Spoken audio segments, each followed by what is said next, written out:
dalka jamhuuriyadda Jabuuti waxa haatan ka socda diyaargarow loogu jiro in wax laga bedelo dastuurka dalkaasi si markaasi madaxweyne Ismaaciil Cumar Geelle ay ugu suurto gasho inuu mar kale oo saddexaad uu isu soo taagi karayo doorashooyinka madaxweynenimada ee la filayo inay dalkaasi ka dhacaan horaanta sanadka inagu soo aadan madaxweyne Ismaaciil Cumar Geelle waxa madaxweynenimada Jabuuti loo soo doortay bishii Abriil ee sanadkii 1999 waxaana mar labaad lagu soo doortay doorashooyin aan cidna kula loolamin oo dhacay bishii Abriil ee sanadkii 2005 dastuurka dalka jamhuuriyadda Jabuuti waxa uu dhigayaa haatan in madaxweynuhu laba goor uu qaban karayo xilka madaxweynenimada arrintaasi wax ka beddelka dastuurka haatan hawshiisu ay socoto ayaa sida la qiyaasi karayo waxa jira doodo inta badan ay ka qabaan axsaabta iyo shakhsiyaadka mucaaradka ku ah dawladda madaxweyne Ismaaciil Cumar Geelle oo iyagu arrintaasi ka boodsan haddaba barnaamijkan waxaannu ku eegi doonnaa doodaha kala duwan ee arrintaasi laga qabo iyo waxa qolo kastaaba ay ugu qiil samaynayaan doodooda haddaba barnaamijkan doodda waxa ka qaybgelaya Cabdi Ibraahim Maxamed oo Gabriel loo yaqaano oo ka tirsan mudanayaasha baarlamaanka ugu jira xisbiga talada haya RBB isla markaasna gudoomiye ku-xigeen u ah kooxda baarlamaanka ugu jirta xisbigaasi aadan rooble cawaale oo ah gudoomiyaha xisbiga mucaaradka ee BND oo muddo dheerna ku soo jiray siyaasadda dalka Jabuuti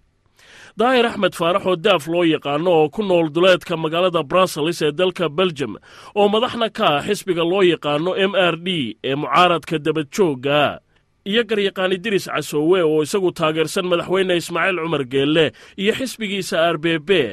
asalkiisuna ka soo jeeda dalka jamhuuriyadda Jabuuti laakiin haatan degan magaalada London dhawaanna ka soo laabtay booqasho uu ku tagay dalka Jabuuti haddii haddaba aan ku bilaabo mudane Gabriel hawshaasi wax ka beddelka dastuurka ee imika baarlamaanku ay wadaan xageeba idiin maraysaa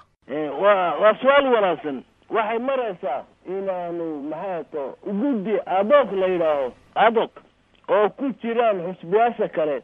oo ay ku jiraan rag garyaqaana ayaa dhawaan u fadhiisanaynaa oo waxaan ka baaraadayaynaa wixii la soo jeediyey ama xusbi ahaan ama kooxo badan oo xusbiya ay soo jeediyeen oo qodobada laga bedelayo ka wada xaajoo doonta dhawaanna waan fadhiisanaynaa wixii dee aan ku heshiino ayaa meel marayo oo dee aan ku heshiin doonaa waayo annagu waxaan leenahay constitutionna waan leenahay wax layidhaha reglement interior reglement oo baarlamaantana waanu leenahay wixii dee intaa ku jira annagu hubkaygu waa labada shay constitutionka oo akhrisano oon cabno oo ka dibirno ayaa dee intaas annagu waxay ku jiraan Gabriel markaa qodobada dastuurka ee damacsatiin in wax ka bedel lagu sameeyo waa kuwee waa badan yihiin oo waan hayaa oo waan idin magacaabi karayo ilaa annaga waxaa noo qoran ilaa 9 qodob oo ay ku jirto qodobku wuxuu odhanayaa haddii laga bedelo muddada mandate-ka iminka 6 baan ku jirnaa mandate haddii laga bedelo oo ama 5 laga dhigo ama 7 laga dhigo wixii hore kowba laga bilaabayo ma fahamtay iminka mandate-ka maxaa madaxweynuhu waa 6 sanadood haddii aanu isku raacno inaanu 5 ka dhigno ama inaanu 7 ka dhigno waa xeerkaasa odhanaya waa kowbu ka bilaabaya wixii xeerku qoraayo ayuun baanu tiigsanaynaa ku soconaynaa waa yahay aadan rooble cawaalaan u gudbayaa aadanow tallaabooyinka baarlamaanka ka socdee dastuurka wax lagaga bedelayo adiga iyo xisbigaagu see u aragtaan anagu xisbigaygan la yidhaahdo BND ka horjeedaa in la bedelo dastuurka waxaan u jeedaa dastuurka bayaan la taabanin malihin laakiin waxaan leenahay degelayda ku saabsan madaxweynaha maaragtay waqtigu ka dhamaan doono bacda 9 bilood yani degelayda ku saabsan mar kale hala doorto oranaysa mar saddexaad hala doorto oranaysa aad iyo aad baan uga horjeednaa waxaan uga horjeednaa wax iska cad oo adduunka oo dhan og yahay dalalka adduunka siday u badan yihiin waxay yiraahdeen waa in laba goor oo qura la doorto maaragtay madaxweyne dal ayay u badan yihiin dalalka adduunka oo dhan marka anaga dastuurka Jabuutina wuxuu qorayay in madaxweynaha af Soomaali baan ku macneynaa in madaxweynaha la dooran karo 6 sannadood muddo ah mar keliya ayaana loogu celin karaabaa ku qoran dhegelayda 23-ka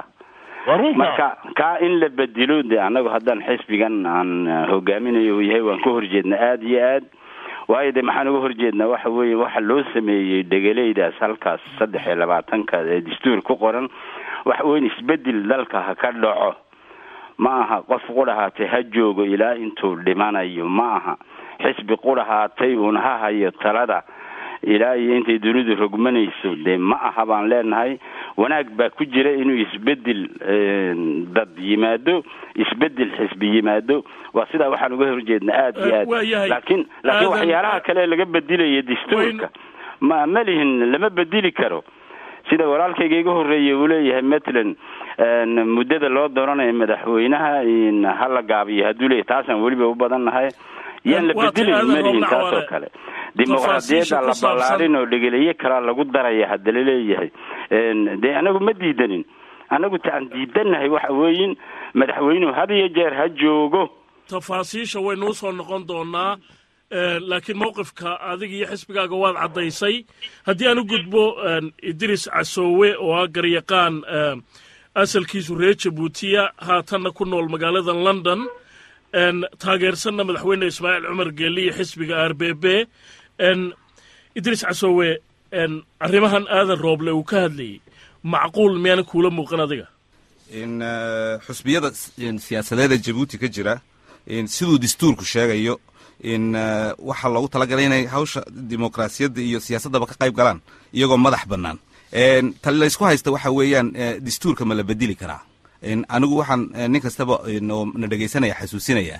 in dastuurku uu sheegayo in habka lagu bedelayo dastuurka waxa dhagalayda in 87 amba 87 bay heer Jabuuti u yaqaaniin waxay dhigayaan siyaabaha in lagu bedelayo dastuurka oo ah awoodda initiative-ka uu leeyahay amba madaxweynuhu amba in MP-yada amba dibitayada baarlamaanka jira waarinta kolka waxa weeyaan in si baarlamaanka uu uga sheekaysto isbedelka waa inay 3 kolka loo qaybiyo baarlamaanka ay qayb saxda taasi in kolka la isla raaco dastuurka laakiin adoo ma raacsan tahay in la bedelo anu waan raacsanahay waxaan ku raacsanahay waxa weeyaan maanta dalku marxaladdu ku jiro iyo kolkaad eegtid 10 sanadood siyaasadii dalka lagu waday maanta de waxay tahay danta guud in la bedelo dastuurka oo hadii ay maxay ahayd in shicibku isku raaco waayo awoodda guud waxa la shicibka Jabuuti laakiin halkan de shicibkii ma codaynayaan baarlamaanku ma fadhiisanaya Soomaaliya halka kolkay ka gudubto waxay hortagaysaa shicibka waayahay adigu mowqifkaaga waad caddaysay dabcan waan kugu soo noqon doonaa daaf adiga iyo xisbigaagu haydaanka siyaasadda ee Jabuuti dibadda ka joogtaan imika sida la qiyaasi karana lama dhacsanidin soo maaha in madaxweyne Ismaaciil Cumar mar kale loo ogolaaday inuu doorashada isu soo taago annagu haddii aan nahay MRD qura maaha run ahaan dhammaan ururada mucaaradka haddii ay yihiin rayid iyo haddii ay hubsitaanba waan ka horjeednaa annagu ku noqodka madaxweyne Geelle iyo dastuurka loo bedelayo si uu awoodda ugu noqdo waxaan uga horjeednaana waxa weeye arrintu farsamo un maaha oo sidaaba loo bedilaa ma aha rabitaan ma ka jawaabaysaa bedelka dastuurka weeye rabitaan runa oo ummadeed oo la taaban karo ma ka jawaabaysaa mise nin unbaa loo cimri dheeraynayaa oo siduu aadan roobleba yidhi ilaa intuu qabriga galayo ha sii joogo awood uu ha ku tunta laleeyahay annaga waxaan aragnaa inay rabitaan ummadeed jirin waxa kale la sheegaya wax lagu madahaya unay tahay ee dulucda runtu ay tahay sidii Ismaaciil Cumar ilaa inta uu nool yahay awood u fadhii lahaa taasina mid aan ogolaan karna maaha dalka male shakhsi ummad baale dawladdu waa ummaduna way madax bannaan tahay danaheega inay si ikhtiyaar leh si maxaaheedane xora ay uga tashato ayuu yahay in aqliguna ayuu yahay in waajibkuna ayuu yahay waxaan leenahay laba iyo soddon sanood in ka badan 3 sanood bay ku dhowdahay ayaad awooduna haysaa Ismaaciil Cumarow kolka iyayna kula noqon baadi kugu raagta xoolahaaga la moodaa waxaan ummad baa iskale ummadii iskaga soo celi in kugu filan awood waa soo haysay 12 sano ayaad imaka yay ku noqon doontaa bisha Abriil soo socota 2011 awoodda intaad hayso waxaan leenahay walaal awoodda iska soo celi waa hagaag in madaxweynuhu awoodda uu iska soo celiyeen baarlamaanku u cusboonaysiiyaan taa tafaasiisheeda waynu geli doonaa laakiin haddii aan ku noqdo gabriel mudane gabriel sidan uu ka dhawaajiyey daaf waxa uu leeyahay sidee xeerkii loo bedelaa ama dastuurkii loo bedelaa un doodu maaha